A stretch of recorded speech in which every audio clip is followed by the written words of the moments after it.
Hi everyone, last year I made a video where I reacted to different portrayals of triplets and multiple births in media, and a lot of people seem to like that, which is really nice. And a few of you also asked me to watch DuckTales. I will do that. I will hopefully make another video on that. But some of you also commented things that I'd like to hear more stories about when you grew up as a triplet, what it was like and things like that. So I thought I'd tell you a little bit more about that. Full transparency, honesty, I can't speak for my sisters and their experiences. This is just my experience. So let's get into it. I am a triplet. I feel like I've made it obvious at this point, but just in case, I am a triplet. We were born on the 29th of February 2000, and that for its own reason is interesting as well, which meant I think we had a little bit more media interest in us than other triplets do. I feel some type of way about the media circus that multiple births get when they're born. It doesn't usually apply to triplets. Sometimes there might be the odd article about triplets doing things, but it doesn't usually apply to us. It usually applies to quadruplets, quintuplets and so on. But in our case it did, because we were born on the 29th of February and the year 2000 is meant to be like a cool year. It is pretty cool being born in that year, I'm not gonna lie. I have one older sister and one younger sister, so I'm the middle one. And there's like a minute between me and my older sister and something like 45 seconds a minute between me and my younger sister. I like to imagine it was the end of the doctor's shift and he was like, right, I need to get off now. Let's get this quick C-section done. My mom tells me we were meant to be born on the 4th of April. I don't know if that means that would be our due date if it was just like one baby, and that would be the kind of 39-40 weeks mark. But either way, we were, like most multiple births, a little bit premature, but not a huge amount. Regardless, we still spent time in incubators and things like that. I wish I had photos to show you. I'll try and put photos throughout this video, but the photo albums are back in Wolverhampton. And things had been pretty normal. Everyone always asks what's it like being a triplet. And it's all you know. You have nothing to compare it to. You can be like, oh yeah, in my past life I had just one brother and he was a lot older than me and that was different compared to being a triplet. I can't say that because that's not, that's not my experience. So it just seemed normal. Growing up, I think I was a little bit different from my sisters growing up.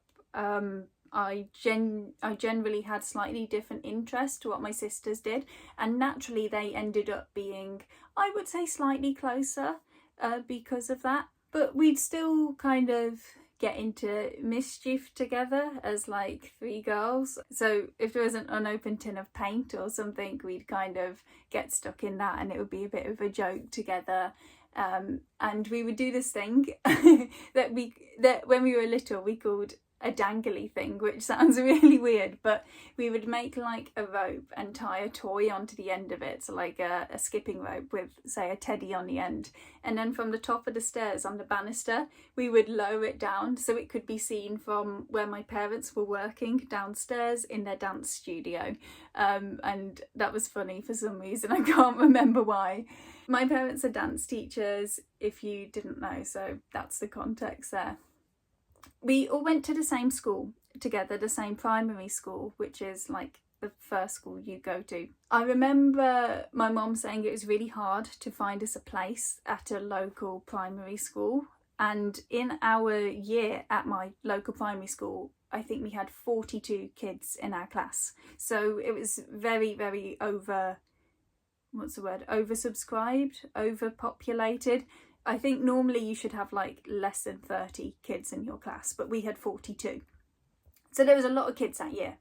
Maybe everyone just wanted a baby born in the year 2000, I don't know. We didn't really hang out together at primary school, just made different friends, again, because we're different people, right? And people seem to find that hard to understand with triplets. You know, we are just different people. We don't just always hang out together as a group. We have different interests. So we had different friends, although I think I really struggled with making friends in primary school. I felt like I struggled to fit in a lot. Just a quick insert from Editing Savannah. I just remembered this other story about primary school.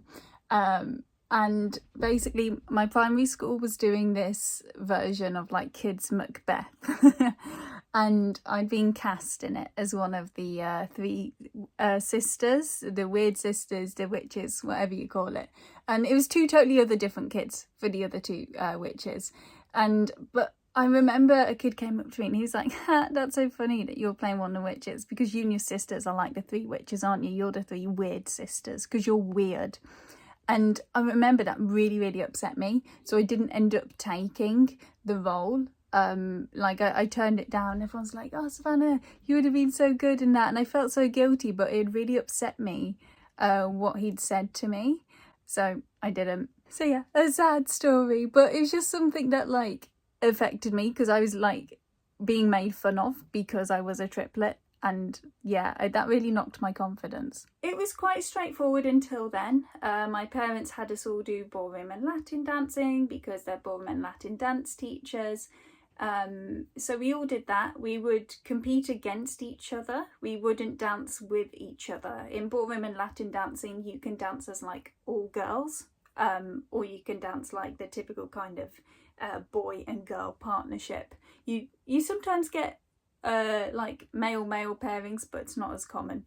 We never danced all girls, from what I remember. My parents tried to have us have different dance partners. But anyway, it was all kind of straightforward. The key moment where the kind of paths diverged for us was when we sat an exam called the 11 Plus. And the 11 Plus is basically an exam you sit when you're, I think it used to be when you were 11, I think people sit it when they're 10 or even 9 now. And you sit it to get into a grammar school. And a grammar school is a type of free school to attend in the UK, but you have to get in with an entrance exam. So the original idea of a grammar school was that it would be so that poor but academically able children could go and have a slightly higher quality education. That is not what grammar schools actually ended up being, but that's discourse for another time. The West Midlands, where we grew up in Wolverhampton in particular, has a lot of grammar schools. So we had a lot of choice for that. There are some areas of the UK that have none at all. The West Midlands is very unique in that we have a lot. We sat 2 entrance exams for 2 different local grammar schools, and it ended up that I got into a relatively local grammar school and my sisters didn't. I don't exactly know how my sisters felt about that, to be honest, whether they wanted to go. I think one of my sisters was a little bit downtrodden about it. I think my other sister, she was kind of fine. She wanted to go to the local high school because a lot of her friends were going there, I think. So I ended up going to a totally different school to my sisters from age 11. And I was already kind of different from my sisters before that point, like I've spoken about a little bit. Like I said, I had slightly different interests. We'd look it through the Argos catalogue at Christmas, and I'd always have to flick so far to get to the boys part, because the boys part of the Argos catalogue is where the Pokemon was, and I loved Pokemon. It's interesting how we developed these different interests and why we developed them, because we had the exact same upbringing at the exact same time. So it's a really interesting nature versus nurture thing. Even my sisters now, they have different interests from each other. Still a little bit more similar, I feel, but they're still, different paths, different people. So I go to this grammar school, and I remember my my mum and my dad being quite worried about me making friends and things like that. They wanted to try and find someone so I'd know someone before I went. I've never been anxious or worried about making friends. I struggled in primary school, but I've never struggled after that. I've been very lucky. Even though I'm an introvert, I can be quite good in social situations, I think, so I've never really struggled with making friends.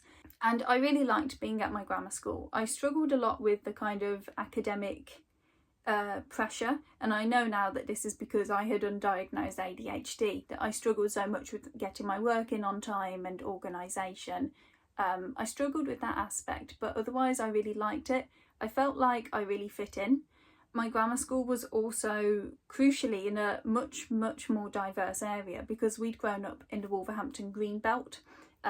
Everyone in our 42 child class was white, but when I went to my grammar school, white kids were in the minority, and I feel so lucky and grateful that I got to have that experience of growing up with in such a diverse community in Warsaw, which is the town where it is, because I got to experience such a fantastic side of culture, in particular South Asian culture, Pakistan, India and Bangladesh. We would have samosa sales at school instead of cake sales. There'd always be someone doing henna at school events and raising money for charity. We'd have bhangra dancing as well at like school dances. So I feel so lucky that I got that experience and I got to learn and to live alongside people with this different culture to mine for such an extended period of time. And this experience was more unique to me. My sisters went to a big secondary school, so still quite diverse, lots of people from the wider area, but it wasn't anywhere near as my grammar school, I think. And this is kind of the key kind of diverging point, as well as the fact that not long after this time I stopped doing ballroom and Latin dancing and my sisters carried on with it. So then that was kind of one less thing we had in common. And my sisters would often be kind of travelling at the weekends or in the holidays and things for dance lessons. For dance lessons they'd go to, where is it? Brentwood for dance competitions. They'd go to Bournemouth, they'd go to Blackpool, of course. They went to Disneyland Paris a few times. I've never been to Disneyland Paris, but I think it would be pretty cool to go. So that's where our paths really diverged. I was at a totally different school, so for most of the day I didn't see my sisters, and the school was a bit further away as well. And when I was home, my sisters would be off doing, like, pursuing dancing careers and things like that. So I think all of these things meant just kind of naturally we didn't interact as much. So these things meant that we weren't seeing each other as much. If you've ever read the book Double Act by Jacqueline Wilson, I remember that book because it's about twins, but also at the end of Double Act, one of the twins does go to a different school to the other. I think it would be really interesting to see a follow-up on that because I kind of lived Double Act. I lived that story for them. So after I went to this different school, like I said, that's where our paths diverge a little bit more. And it's been every 4 years on the 29th February, we'd get kind of media come round again. They'd all want to take photos of us, or we'd do a piece on the news. So 2012 we were on The One Show, 2016 we were on ITV News, and then in between there'd be local newspapers and other things like that. So every 4 years we'd still have this aspect of things happening. People would ask when we celebrate our birthday, and we celebrated it on the 28th of February when we were growing up, because when you're a child you just want your birthday to come around and you get all the presents and things. I'd like to celebrate it on the 1st of March now because I don't like getting older now. But more practically, when people ask me, I just say whatever day is closest to the weekend, because that's probably what you watching do as well. Like, if your birthday is on a Thursday, then maybe you'll celebrate Friday night, okay, or Saturday. So it's just practical, boring adult answer now. And I think, like I said, since we'd gone to school, our paths had diverged quite a lot since then. And it's been hard balancing this diversion of paths with the expectations people place on you for being a triplet. People think of triplets, they expect people who look identical. First of all, that's why people always ask if I'm identical. People expect identical people who are really similar, and I think that's what people find really fascinating about multiple births, and that's why people like multiple births so much, because I think the idea of having a person and a clone, so to speak, is really, it captures the imagination of people. And when you don't fulfill that expectation, then you can almost feel like you're disappointing people in a way, I think. Like, oh, I'm not as interesting as you'd hoped I'd be, sorry. And that's quite a unique experience, I think, to people from multiple births. My relationship with my sisters is just like a normal sibling relationship. It's not like I can read their mind and things. And I think that's a bit disappointing to some people. Another aspect of being a triplet and growing up as a triplet is having comparisons placed on you. Like I said, people love multiple births, I think, for this idea that they're really, really similar, like you almost might have these two clones of a person. And I think when you go against that, then the next best thing people like to do, and perhaps naturally, you know, I think anyone would do it, is compare triplets or quads or so on. I think it maybe even twins can relate to this as well. If you're a twin and you can relate to this, let me know. But growing up, people would measure us in the playground to see who's the tallest, and people would try and put us into boxes. So they'd always say, Savannah, oh, you're the smart one then, and my other sister, you're the one who does dancing, and my other sister, you're the one who does beauty or something. I don't know, I'm making things up. But people like to then say, oh, okay, so you must be the triplet for this thing, you must be the triplet for this thing. And I don't think single birth people can relate to this as much. I'm sure you might have also faced a bit of comparison with an older or younger sister, but when you're a triplet, it's constant. Just by being near your triplet sister or brother or something, then your people would naturally be like looking between you to try and compare you. So these are two extra added expectations you have growing up, and growing up as a girl especially, when there's so many toxic comparisons out there that you see already on the news, on the media, and especially growing up in the 2000s, when you'd often see like the Daily Mail comparing two female celebrities on their weight or something, then it makes for quite this toxic combination when people are also then comparing you to someone else, and you were born at the same time, you've had the same upbringing, so why aren't you the same as this person? And that can be quite a tricky extra thing to manage. The thing that annoyed me the most though was when people would just refer to us as the triplets, like we were just one set group. It's always put a bad taste in my mouth, because like I said, me and my sisters are really different. We're our own people. But even if we were identical, we are still different people. And referring to us as a set unit just because you can't be bothered to say our names or write our names out is a little bit rubbish, I think. I remember getting, like, we might get one Christmas card just addressed to the triplets at school instead of 3 individual ones. Everyone else gets an individual Christmas card. We just get one that says to the triplets. Or just like one present to share, or maybe even people meaning well and being very generous. They might buy us presents for Christmas, but they just buy us all kind of same present, maybe in different colours. And maybe it would be like lip gloss, which I didn't care about when I was like 9, okay? Maybe my sisters did, but I didn't. So just, again, assuming we were the same, assuming we all had the same interests, we're the set unit. Those things were what really upset me. I think because you don't have any individuality then, you don't feel seen as a person, you just feel like you're a checkbox, like, yes, I've done all 3 triplets, I've given them all a Christmas card, or, you know, I've written all their names down nice and easily. So that's been the hardest part to manage. Now my sisters and I aren't often in the same sort of situations, we're not referred to like that anymore. Birthdays were another thing. People would never know what order to say our names in. It was always a kind of garbled mess.